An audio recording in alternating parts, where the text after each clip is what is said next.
We did an episode about one of our characters thinking about getting an adult circumcision. The episode was fine, but it wasn't as funny as the standards notes I got. As discussed at the table, in this episode, we are dealing with a tonnage issue with regard to sexual suggestive materials. It is essential to reduce and or modify for the significant number of uses of penis. And then they list, such as your thingy, page 2. Covered wagon and unit, page 3.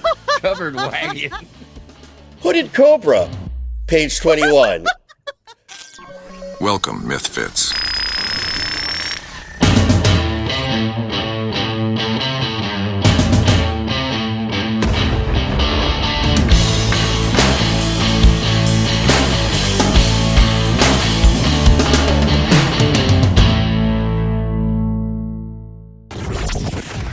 Welcome back to another episode of MythFits. I am your host, Tory Belleci. And I'm Kari Byron. You guys, thank you so much for coming back. We are feeling the love. Oh my God, are we feeling the love? I mean, we just launched and we're already like, we're going up the charts quickly. We're climbing, we're charting. In the podcast industry, these are things that we're finding out. We're charting. That's a thing. Charting. We're charting. That sounds like we're something climbing dirty, the charts. doesn't it? What's that? Sounds like something dirty. I don't know. It's like sharding. Yes, that's what I was thinking. But different. But better. But like way better. Well, the big launch was huge. That was you went to New York. How was that? Okay. So, I mean, last weekend, it was really just kind of, last minute because I heard we were going to have a billboard in Times Square. And I had this moment where I realized, like, you and I are never on the billboards. Like, it was always Jamie and Adam. This is like our first that's a good point. big billboard advertisement, something where it's like you and me. And so I was like, I'm going to New York. So I just like last minute, I ran off to New York. I got a cute little apartment in Brooklyn. I went out. I went and saw the billboard in Times Square, which I'm not gonna lie. I was a little jealous. I was like watching your Instagram posts, and I was like, I wanted to be there so bad. Like it would have been so much fun to both be in Times Square in front of the billboard, but I couldn't make it. Sorry. I know. I was FaceTiming you and I could see how happy you were, but I kept putting the phone down as if like you were standing next to me so that I could see the billboard. And I realized you were just like looking at the sky and maybe, I don't know, the naked cowboy that was running past. And I'm like, oh, wait, Tory, look at the billboard. It was really, really fun. And then, of course. Well, there was one point when you had your phone up and there was a guy standing directly underneath the billboard and he was like looking down at his phone. And I'm like, look, turn around, dude. Look right there. Look, Yeah, pay right attention. There. And then after that, of course, I went and paint the town red. I had like a cocktail in every neighborhood. I was just all over the place. I sat down in front of Madison Square and ate a hot dog. Like I just went as New York as possible. Man. I was out. I was having so much fun for just like, that quick little turn and burn trip so I could come back here to you. I know. I was very, very sad that I couldn't make it. So why didn't you come? You should have come. Because I couldn't find a babysitter. I know this is all very boring to people who don't have kids. It used to be boring to me where it was like a babysitter. The fact that I'm even talking about finding a babysitter, it was never on my radar. Now it's like, a babysitter is probably one of the most important peoples in our lives because it's like it gives us a chance to have a life. So yeah, we couldn't get a babysitter, and so I was stuck at home watching the little one and being jealous watching you tear up New York. Okay, we have role reversed because during MythBusters, which I think was a better time to like be single, wild, and free because we had just like enough fame for like free drinks and like having a little bit more fun going out, like awesome. But like now it's you. You're stuck at home. It's a completely reversal of roles. Maybe you need to train that little dog to be like a nanny dog. Like well, you know what I was thinking? Was it Peter Pan had the nanny was a dog? Yeah. My dog is terrified. Like he fears for his life when he's around my kid. But you know what I was thinking? I've been watching all these videos about these new humanoid robots that are coming out. Yeah. And they're doing all these tasks. And I was like, what if I were to like project my face onto the face of the robot, maybe dress it up to look kind of like me, maybe give him like a wig so that it kind of looks like me. And then I have a recording on there to be able to babysit for my kid. And like I could check in on her, make sure she's not lighting the house on fire, make sure she's not killing the dog. What do you killing think? the dog? Yeah. My kid she's nuts. Okay, wait. You don't want like a nanny bot like Rosie from the Jetsons. You want a Tory bot, like a representation. Isn't that a little too uncanny valley? Like just like a little too creepy, like because it's not you. I mean, I feel like she's at the age right now where she probably would be a little concerned, but once I started talking and she saw my face, I think she'd be like, "Oh, that's Daddy. Cool." I mean, that has to be a really realistic robot. I mean, it would have to have a little more nuance than just, I am Tory. No, it would be my face. Like, it would be a recording on the robot's face. So, it would be basically looking at a screen and I could be there and I could talk to her and we communicate. So it'd be like FaceTiming, but instead of holding it in your hand, you have it on the robot's face. I think this is a huge moneymaker. No, I think it's a big moneymaker. Terrifying. I don't think the technology is quite there yet because of all the videos I've seen. They're still like a little like a little creepy. Like you can see like dead-eyed. I feel like you're gonna creep out your kid. Or I could just take my iPad and tape it to the robot's head. Like Modern Family. Oh, yeah. Like Phil from Modern Family when it was like. Totally. Well, ironically, our guest today is the producer of Modern Family. So we can ask him about that later. Yeah. It's since we've launched talking about old episodes of MythBusters, it's like gotten me thinking about the old days when we started. And I'm just curious, like when you started MythBusters, did you want to be in front of the camera? Oh, you know this. I was not ready for this. This was trial by fire. I grew up, I was super duper shy and I didn't know how to talk to a camera. I just wanted to like do special effects, be behind the scenes, build cool stuff. I basically like wanted to be you when I grew up. I wanted to like work at ILM and work on Star Wars. And like I wanted to do what you did. Like I did not think I was going to be on camera. You didn't either. I did not want to be on camera. You were good though. I remember like from the get-go, when they hired us onto MythBusters, they told us, don't worry, you're not going to have to talk to the camera. You're going to be background builders. And occasionally they might ask you, what are you doing? I'm screwing this thing into the wall, like explaining exactly what we were doing. But don't worry, you don't have to host. Jamie and Adam are going to be the hosts. It was like, great, that I can handle. I know how to build stuff. I don't I don't know how to be a person on television. And then it was like a few weeks into it and they're like, this isn't working. We're actually going slower. It's taking us longer.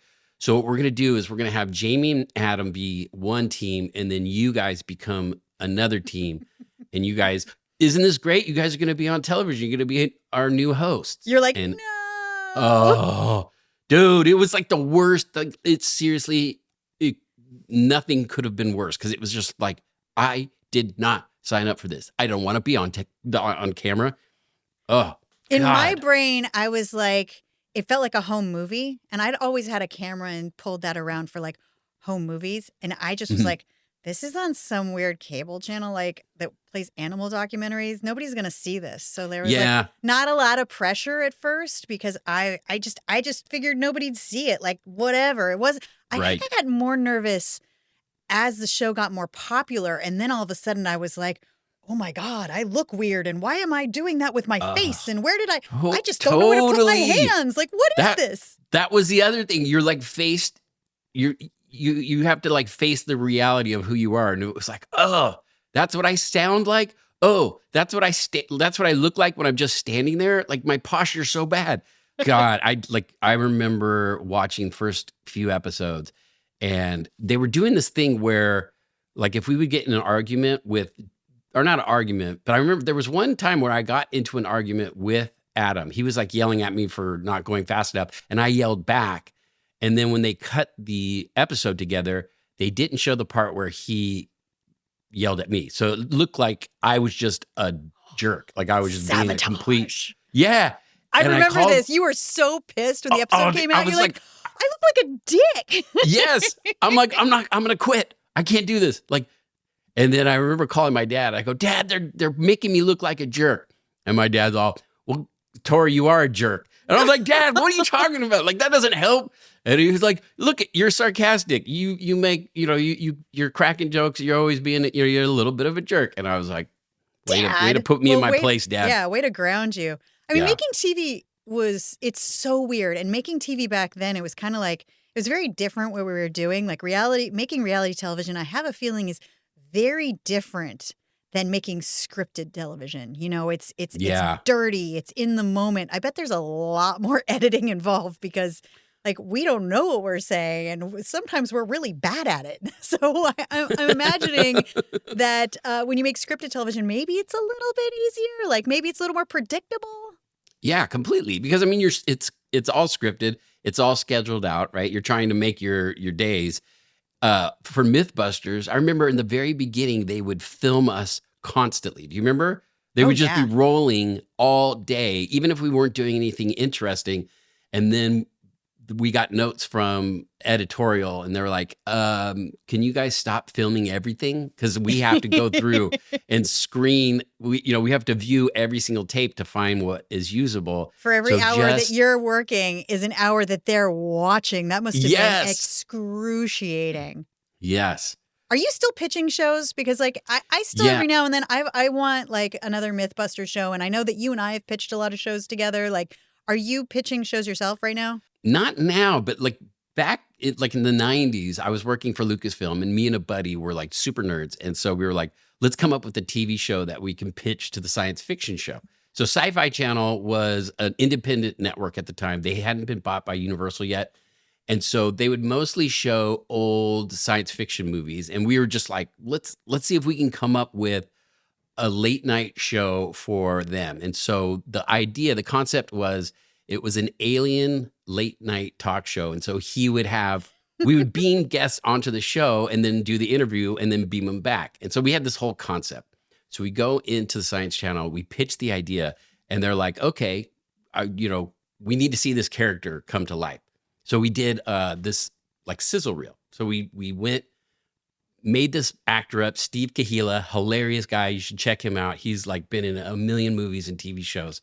He came up, we put him in makeup, and we just did this like really quick improv with him to show sci-fi what the concept would look like. And I want to show you that clip. You have a clip? It's Tony Argon, the most loved talk show host in the universe. Now from his Martian lounge, Tony Argon. Oh, so you've got an alien host. Yeah. So he was supposed to be like this crooner, like Dean Martin, but he's an alien. Oh my gosh, this is hilarious. Welcome to Tommy Argon Show. So it's fully like the Tonight Show, but like it's aliens. Yes. Why didn't we buy this? This is so funny. So listen to what happened. This is what sucks. And it's like, it bums me out so hard. So like the amount of work it took, we had to like do his makeup, create these, we shot everything on green screen, shot miniatures, did all these comps. I mean, it was like a ton of work to get that little clip. It's so we great. Go back. I want to watch that show. You would have, I mean, like now that would have been such a perfect, like, you imagine all the guests that you could get on there and just play along with this alien character, right? So we go back to Sci-Fi Channel. We show them this reel. They're like, oh my God, this is great. This is great. And we're like, yeah, for our first episode, we want to get William Shatner. And the producer's like, okay, how much is it going to cost? And when we heard that, this is what all the, showrunners would tell us, the people who produce, they're like, if the network asks you how much it's going to cost, it's a good sign that they're thinking about buying the show. So they're asking us all this. And we're like, oh, we could do it for cheap, this and that. And we're all getting excited. And we're all, William Shatner will be our first guest. And they all looked and they're like, yeah, William Shatner, he'll do anything these days. And they kind of looked at each other. And I swear to God, you felt the air leave the room. And they kind of were like, huh. So we leave. we get a call from them. They're like, we're passing on the show. But then a few months later, they put a late night talk show with William Shatner hosting. They took our idea. Okay, that happened to us so many times. We'd pitch a show and then we'd see it on the network later. Remember, we wanted to do a MythBusters style prank show and we pitched it to Discovery and they're like, no, we won't want to do that. And then they did one like right afterwards using like the same tagline, but it was with Johnny Galecki. Yes. They were like, they're like, we're not in the prank world. We don't do prank shows. And we're like, like it's such a cool, this would be such a cool show. And they're like, yeah, we're not in the prank world. And then, months later, they come out with a prank show. I found out it was because you and I had pitched it to Sci-Fi and Sci-Fi was interested. And all of a sudden Discovery heard that they were interested and we're like, oh no, we've got to make it. And so they wanted to put one out before we did. And then we ended up not making the show anyway. So that's such a bummer. I know that sucks. But anyway, so now with all this AI, I was like, oh, interesting. I was like, I wonder if I could like recreate this show just like on YouTube, just for my own like entertainment. Yeah. So, just to have fun. So I started playing around with AI. Shut up. And this is what I created. Welcome to the Tommy Argon Show. I'm your host, Tommy Argon. We have a very special guest tonight. It's none other than Kari Byron from the hit TV show MythBusters. Dude, how crazy is that? You can make anything now. Oh, my God. Making TV, I think, is going to get a lot easier, especially animated. That was great. That was so cool. I feel like AI is just completely transforming the industry right now in television and film. God, I wonder how they're using AI in the writing room right now. I mean, I really want to ask our next guest actually so many questions. I want to know what it was like working with their networks. I want to know how different script it is. Do they ever have anything that goes wildly wrong? Like, I'm super excited to talk to our next guest, which, by the way, is multi-award winning writer, producer, comedian, most known for Modern Family, Danny Zuker. I love this guy. He's full of but I love him.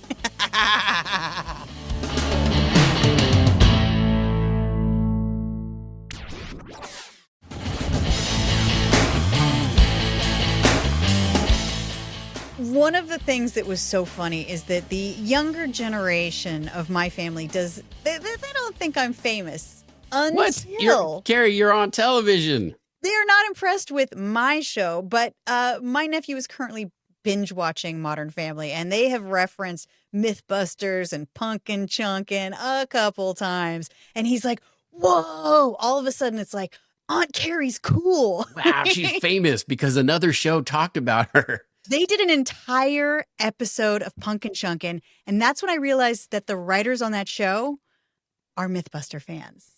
And I'm sure you know what guest I'm about to bring on. I sure do, and I love this guy.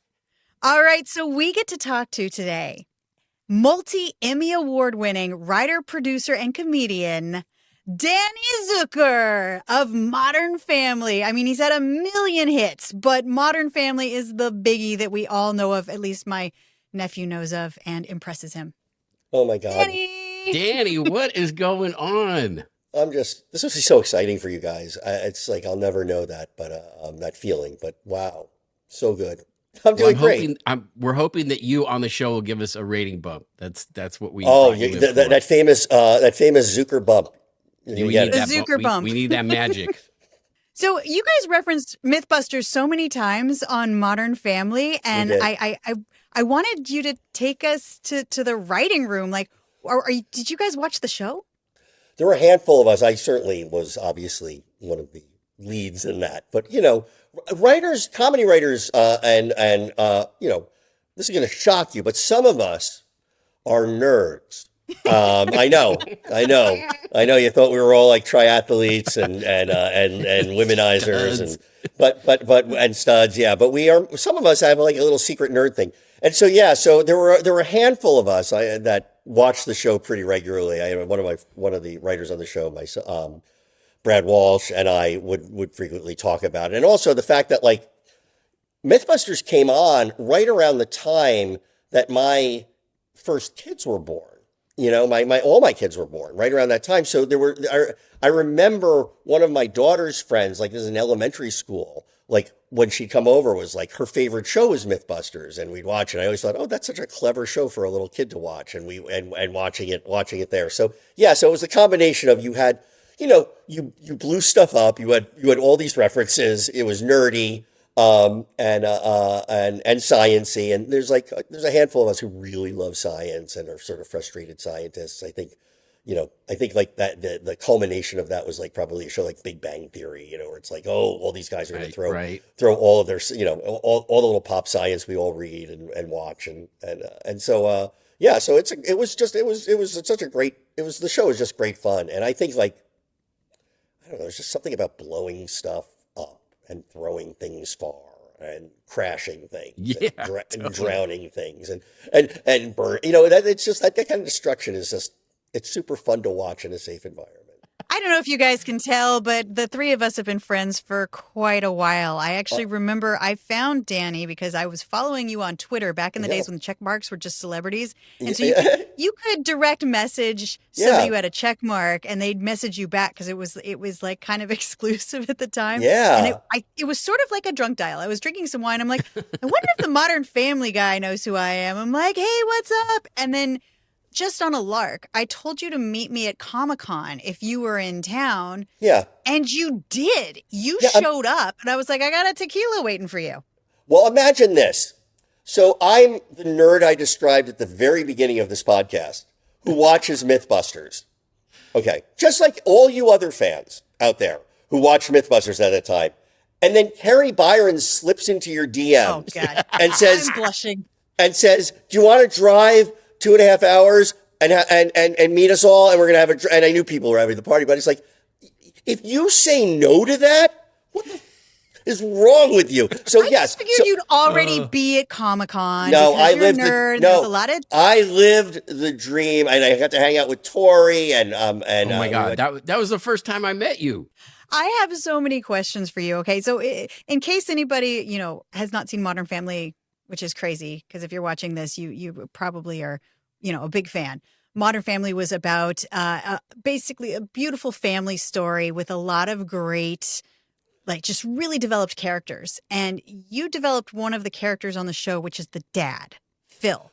And I feel like Phil was the MythBuster fan because there was all sorts of stuff that he was constantly doing, like inventions gone all rogue. The gadgets, totally. Or Tory was talking earlier about like he wanted a robot babysitter, and I instantly thought of an episode where Phil is Skyping in on a rolling robot so he can be part of the family. Like it feels like you wrote that character to be one of us. I got to credit. I mean, so I didn't create the show. The show was created by Steve Levitan and Christopher Lloyd, not the guy from Back to the Future, the writer Christopher Lloyd. But he and I have to say that's real. That was always. I'm an early adopter of technology, and Steve Levitan especially was. Like there was never like an iPhone that came out that he didn't have. He was like the first to get that, and so that character was very much infused by Steve, and to me to a lesser extent. I mean, we remember. I'm not saying it was one of our better. It wasn't one of our better episodes in the first season, but it was before the iPad came out. We knew the iPad was coming out. And we thought, well, of course, Phil's going to be that guy who's going to be in line for these things because that was consistent with it. And the most amazing thing was before it was released, we had these people come down from Cupertino with an iPad. No one had ever seen an iPad. Whoa. And because ours was going to air right around the launch of it. And so we got to, and it was like, you couldn't leave, you couldn't take pictures. But they brought this like iPad out. It was like, whoa. It really did feel like we were getting a little glimpse into the future. And for those of us who were super nerds on that stuff, it was really special. So yeah, whatever the gadgets were, we always found that sort of funny, especially gadgets that did not necessarily make your life easier. And, we had Phil, I forgot who came up with this, but we had Phil was always like sort of a frustrated inventor.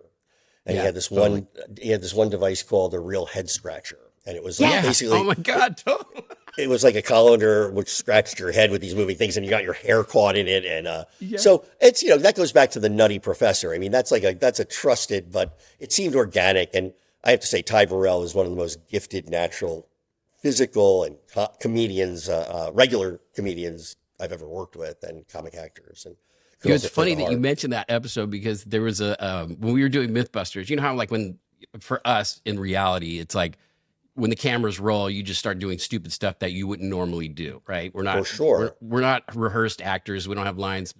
And so I remember Scotty, she was drilling something. She took the drill and stuck it into her bandana and drilled it, like thinking it would be funny, but it actually got caught up and ripped a chunk of hair out of her head. I remember that. We were all dead laughing because she was just like trying to do a funny bit and like, oh, look, I'm drilling my head. And then it actually injured her.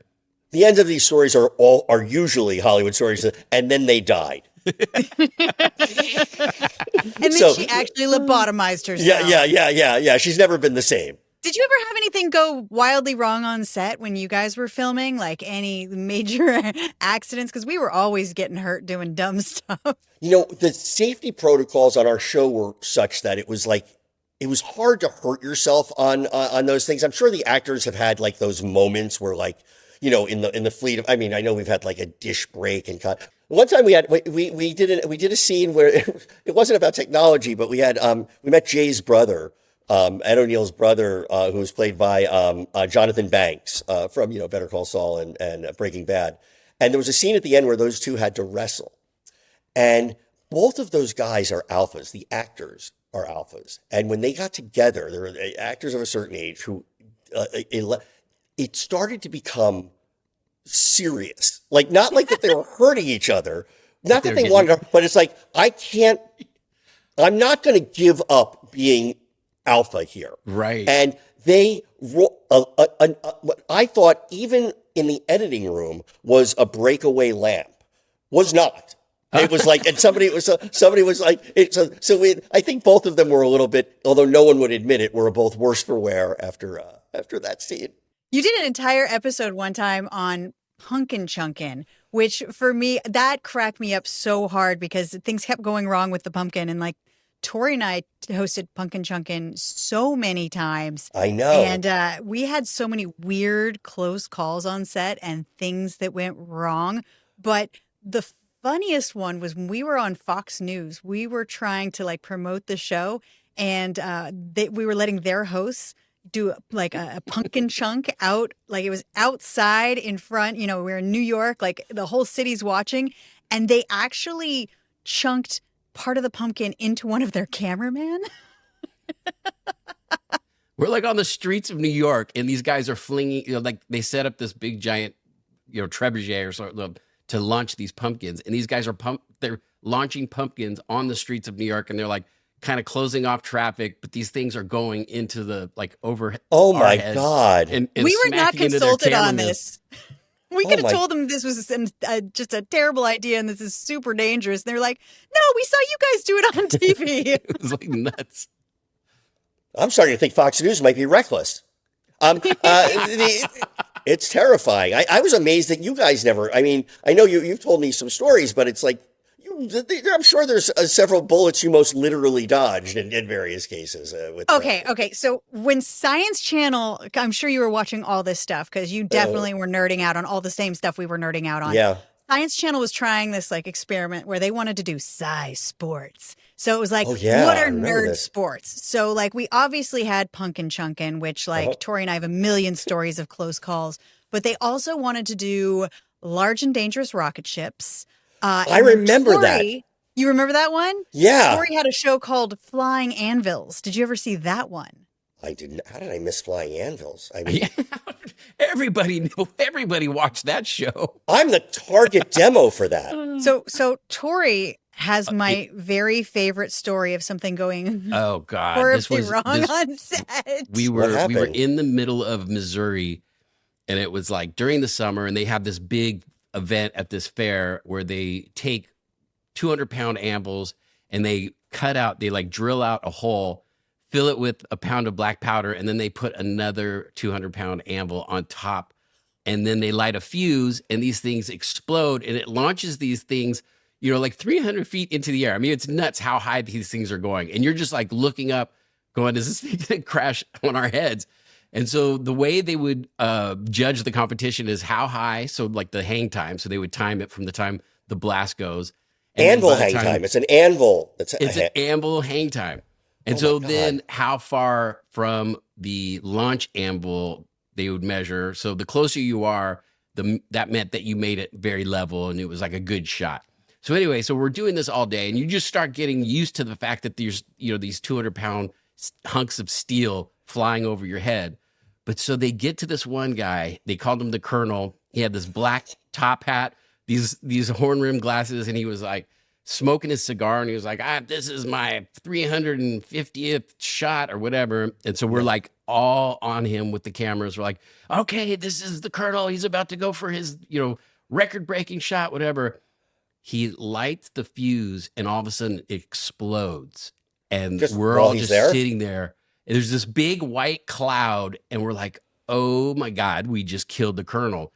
And we got it on camera. And so the smoke clears, and I swear he looked like a cartoon character where like his hair was all shot back like this. His face was black from the soot, and where his glasses were, they came off, and he had like these clear spots. And did the Roadrunner just run by him at that point? Seriously. Exactly. It was a total Acme moment. Oh my God. So we're like, oh my God, and then the cameraman's all, it's over here. And we're like, what are you talking about? We look down, he had blown his thumb off, and they're like, the thumb, it's over here.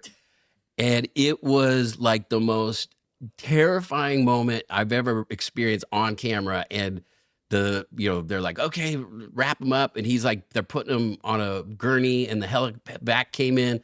He's giving the no thumbs up, like he's okay. Oh my God! With the rapper, he's like a bloody stump, and he's giving us the no thumbs up. And so they all look at me, and they're like, "Oh, well, you're on MythBusters. You must see this kind of stuff all the time." And I'm like, "Dude, we have safety protocols. Like I've never seen anything this gnarly in my life." I knew it was bad because Tory called me from set, and he was whispering. He's like, "Dude, like." I have to, there's ambulances. Dude, it was so gnarly. Did they save the thumb? Do you know? Well, so what happened is, because we were like, can they reattach the thumb? And the high-speed operator got a shot of the thumb flying across like the shot, across the frame. Yeah. And it had this long string attached, which was his tendon. So it had ripped the tendon out from his forearm. So there was no way, even if they reattached it, it would have just been like a limp thumb. So it would have been more like a thumbs down. Yeah. Yeah. I saw limp thumb at Coachella. They were. I mean, it was pretty glory days when we were both on the air back then. I mean, it was like, I felt like when we started Discovery Channel and like History Channel, and everybody was kind of taking a chance on new material in a new way, because it was like you had the main networks with all of the like main sitcoms, then you had a handful of cable networks, and like so we still had a pretty small sample size to work from here. Like MythBusters, Dirty Jobs, Deadliest Catch, they were all coming on at the same time. But like now, streaming and the internet, and there's just such a glut of entertainment that it's hard to capture an audience enough so that like you want to concentrate a big budget on a show. Like MythBusters wouldn't be made today, even though MythBusters back then was so budget. Our explosions were free. We weren't really paid that well. Hosts made about the same money as the actors on your shows. That was the good part, is we got paid like we were same. I mean, I feel like my generation, we got to take, we got in at the last cash grab in comedies too. But I mean, I think it's still there. But yeah, it's tricky. I mean, it's tricky to shoot here and that. And, I think the AI thing is a really interesting discussion to have, because I think we're at a point with AI that AI can replace that. You remember I was talking about mediocre writing before, like that mid-level thing? I mean, it can replace that. I mean, there's plenty of things. If I want to write the banter on American Idol, or if I want to write even like a TGIF, like, a kid show or something like that, just for any of those kinds of things, it can do that now. So, it's scary. And it will only get better. I think it has a harder time. It has a harder time. Its ability to create a hit, an actual hit, because that's sort of an original thinking idea, and it's still like a generative. It's still like is accumulating from stuff that's already been out there. Well, it's only as good as what it's been fed. Exactly. That is you true. said it better than I. I can't find anywhere where AI comes up with a good joke, because there's so much humanity in comedy. And I have to say that the writing on Modern Family makes it such a classic, because it's funny. It's like provokes big emotions. Like, I feel tears and I feel love and I feel there's so much to it that I don't think that AI is going to be able to do that. But I've seen some really good posts on the internet lately where they kind of like take a freeze frame of a television show and they're like, look out in the audience. Like, some of those extras in the background, there's only like 1 or 2 humans and the rest are like these weird morphy background people who are just not real. That's huge. I mean, that kind of stuff is absolutely huge. You're right. And thanks for saying that about Modern Family. Those are the things we really loved, when we could sort of sneak in emotion. Like, it wasn't like we weren't leading with it. We never tried to do very special episodes. In fact, our favorite episodes were the ones where it seemed really silly, and then it's like, oh fuck, why am I caring about it? There was one. Yeah, totally. It's like it totally hits your heart. You're like, wait, it's not funny anymore. It's like really emotional. How did that make me feel? We had one that was called, Bill Rubel wrote it, and we had, we all write them together. But he did such a great job and had some great moments in it. But it was called the Butler's Escape, and it was Luke wanted to quit doing magic, and it was just this big, like, silly thing. This is a joke I had, but it was like, there was a joke where it's like, he wants to quit magic. His parents are yelling at him, and he's like, I hate you guys. And he he throws down, and it's smoke, and then he's gone. And it's like, so it's this really silly show. But at the end, what you realize is that he's quitting magic because he's being picked on, because it's considered like stupid at school. So it's that moment where you sort of stop doing things you like because other people are judging it. It was something that Phil could relate to, and he seemed to have conquered. And it was like, oh, we all can care about that. It like actually got you. But it was like such a surprise, because it seemed like the silliest story all the way through. And so when we could land those moments, boy, those were the ones we were all really proud of.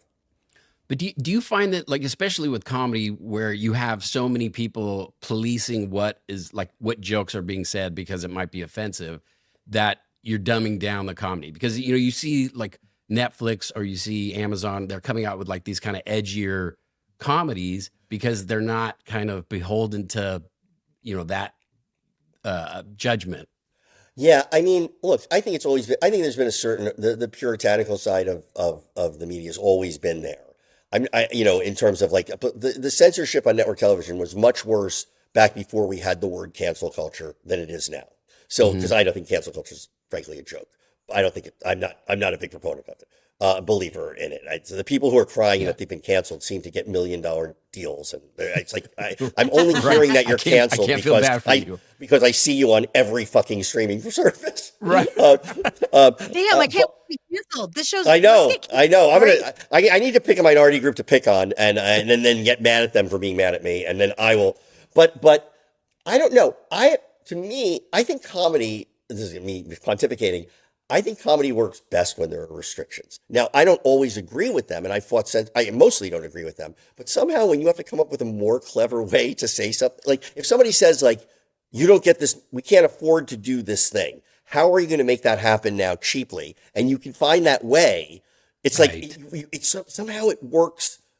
It works better. And so if I can't say something, or I have to be a little bit more clever about it. I mean, honestly, think about like Seinfeld, that episode, The Contest, where who's going to stop. It would have been 30% less funny if that, instead of saying, master of my domain, they said masturbate. It's like, it's funnier that they didn't say it. On Discovery Channel, we weren't allowed to say certain words more than a certain amount of times. Oh, so we got those. When we did the episode on farting, we couldn't say fart more than like once. So we had to come up with creative ways of saying flatulence or Chanel #2 or ham slam, like just a million different ways to say flatulence. And then we had another episode where we weren't allowed to say the word sperm more than once. So we were, we kept calling it like genetic legacy. Like we got to make it so much funnier. I totally believe this. I have something great to show. So I did a show on the WB for 2 seasons called Off Center. Don't worry, you didn't see it, but it was a really fun, broad, dirty show. Like John Cho was in it, and there were a bunch of there were great people in it.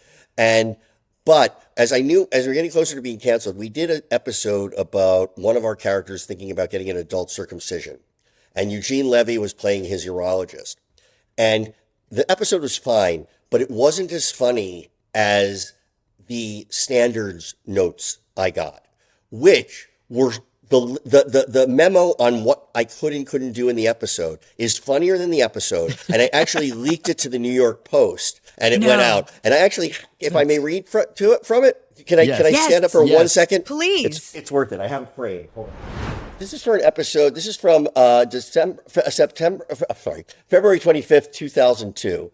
And for Off-Center Script, it's for an episode called The Unkindest Cut. And this was the guy who wrote it, he actually framed this for me. Oh my God. So here's what we could go. As discussed at the table, in this episode, we are dealing with a tonnage issue with regard to sexual suggestive materials. It is essential to reduce and or modify for the significant number of uses of penis. And then they list page 4, 5, 7, 9, 18, 19, 21, 22, 23, 2 of them, 25, 38, 39, 2 of them. Also for foreskin, which is on page 8, 15, and 38, and testicles, page 20, as well as euphemisms for the same, such as your thingy, page 2, covered wagon and unit, page 3. Covered wagon. Turtleneck, page 4. Little fella, page 5. Anteater, page 6. Diddy, page 15. Hooded cobra, page 21. Cloaking device, and my pig is in my blanket, 28. The English package, page 35. Home of the helmet. I am so impressed right now. I'm dead. I am so impressed. Page 38. Sheath and member. And then, but that's just the first 2 paragraphs of it. So I'm a great fan of these. I haven't shown that to many people since then, but that is hilarious. That is awesome. Yeah, I used to love getting the network notes about us. They'd be like, that shirt doesn't look like a shirt that Tory would wear. And Tory's like, this is my shirt. It's exactly what Tory would wear. I just want to jump back to AI and like ChatGPT and you guys had the big writer strike over that, right? That was like a big it was an issue in it, yeah, for sure. Right. It wasn't everything, but it was an issue for sure. Yeah, and so like how are you going to combat that? I don't know. I mean, it's always hard to combat. It's always hard to put technology like it's the toothpaste is out of the tube, and so right. So you just sort of, I think you do have to figure out a way to declare it in some way. It has to be sort of a declarative. I think that there's a way to make. I mean, I'm not a tech guy, but I do think that there's a way to sort of. I know we don't know. I know these are black box systems, so you can't really figure out what's in there. But I do think that there are ways that they can watermark certain things, or you can know, or you can just acknowledge that these things have been done in this way. I think that it's a legal issue ultimately, and a copyright issue more than and so you just have to figure out the laws that will regulate it. And it's hard right now because we're living in an era of sort of a lot of deregulation. So I think this is probably low on people's priority list. And so, but eventually, it'll happen when it starts to lose money, when it starts to not make money for people. That's usually what kind of happens. So for like somebody who has an idea or a show idea or script pitching in the room, what's your advice? I mean, seems very pointed for Tory specifically. No, He's if somebody was writing a script. If somebody had a script about a mid-level host, washed up TV host. The best version of that is if you don't have like a writing resume, it's going to be really hard to have your ideas heard. So if you have an idea for a script, write the script independent of anything else. Like if you have an idea to write something.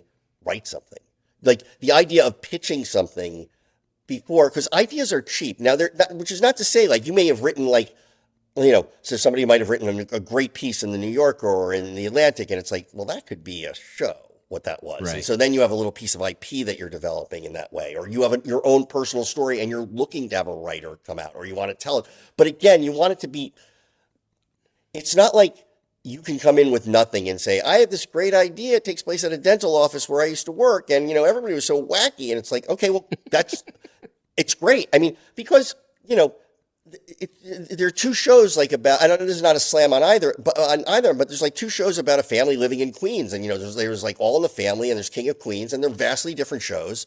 And like, it's about execution. So execute. And like everybody, including me, we're all looking for excuses not to write. Like, here's the idea I'm thinking about. Are you interested? Just write. Because every time you write, you become a better writer. Like, it's one of those weird skills where, like, the first, I'm not saying everything you write will be better than the last thing you wrote, but I will say that, like, you will be a better writer as you write these things. You'll be not hung up on the same things you were hung up in the beginning. And so, like, I feel, that's where I feel right now. Danny, we've kept you for long enough. It's my pleasure. It went by way fast. Of saying I'm just sick of you. Me too. It's time to go. Oh, dude, it's so good to see you. Thank you This so I didn't much. miss. I miss you. I miss your bullshit. I miss everything about you. I miss you guys too. And I mean, whether this is on the pod or not, I would love for us all to see each other soon. Well, thank you for being part of our nerdiverse. I love it. I love talking to you all the time about the strange things that we're obsessed with on the internet. All of the, and let's continue to have that conversation. Yeah, and maybe one time next, if I ever come back, I'll tell that story I told you about my wife's C-section. Okay. Ooh, why do you wait? Why do you That's wait a story for for that another until time, the Tory. end of the podcast? It's not for this one. Okay. I'll talk to you guys later.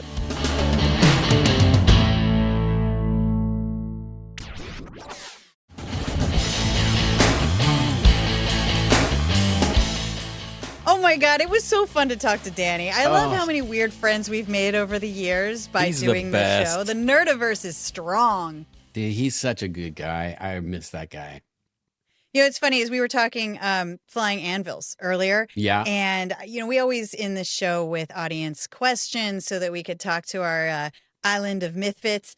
And I've got one here from Aaron, who is asking about a special that was called Flying Anvils. I remember that day and how much fun it was. So I'm so glad that you talked about it, because that was already one of the audience questions that we were going to talk about. Is that crazy? That was one of the most horrific moments in my career.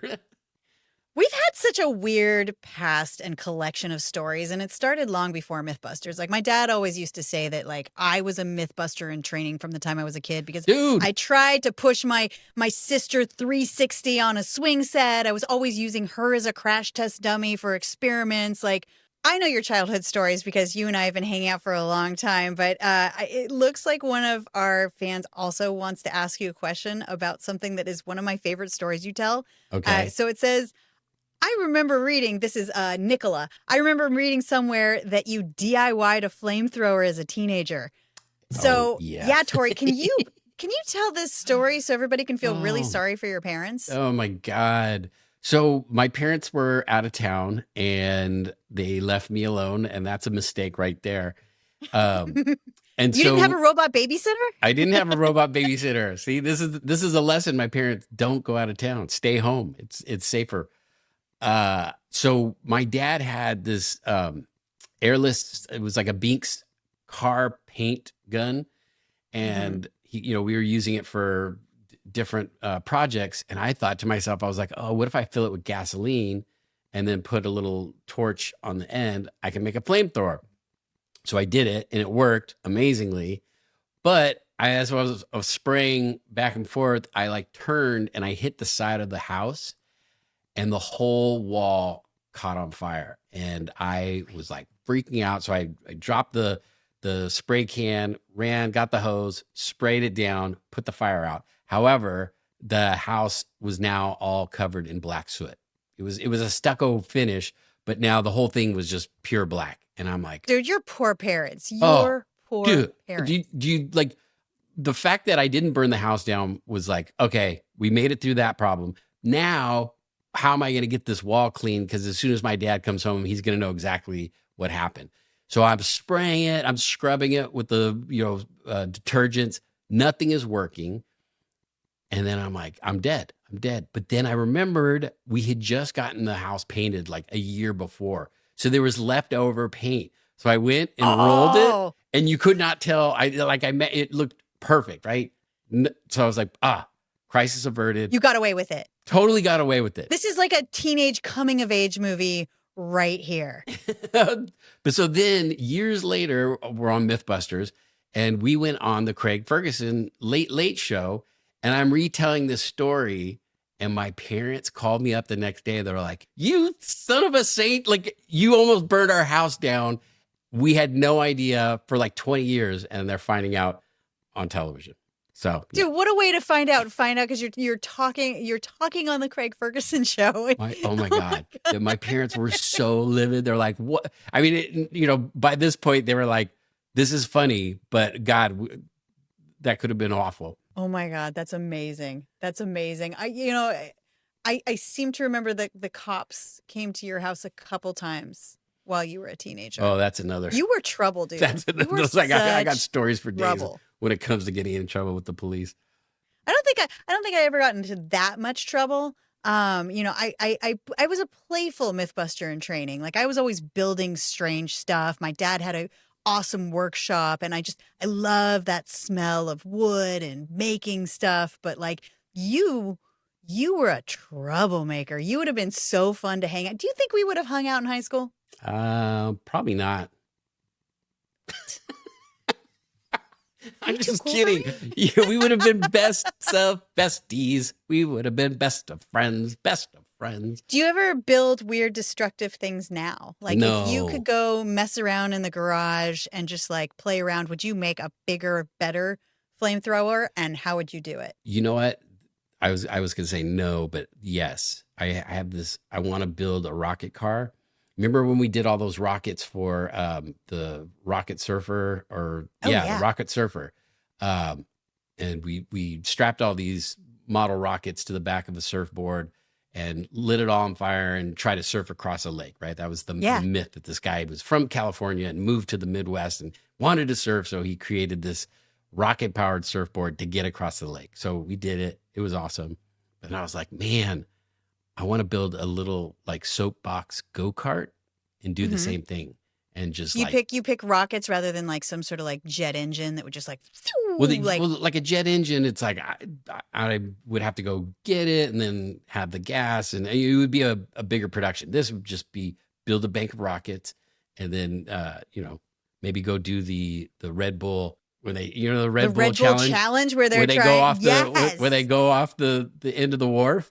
So like I could do that with these rockets. We should enter that together. Like, do you think do they allow things like rockets? Like, I don't know, but like I wouldn't tell them. Do. I would just do it. Like I would just start rolling, and then they're like, oh, and then I would just hit the button and then just be like, so like, and everyone would be like, what? You're disqualified. And I'll go, I don't care. That was awesome. I have to say, I love the audience questions at the end of our podcast. It's really, really fun so please keep sending in your questions, DM us. Make sure you follow, subscribe, and of course, come back next week. Yes. MythFits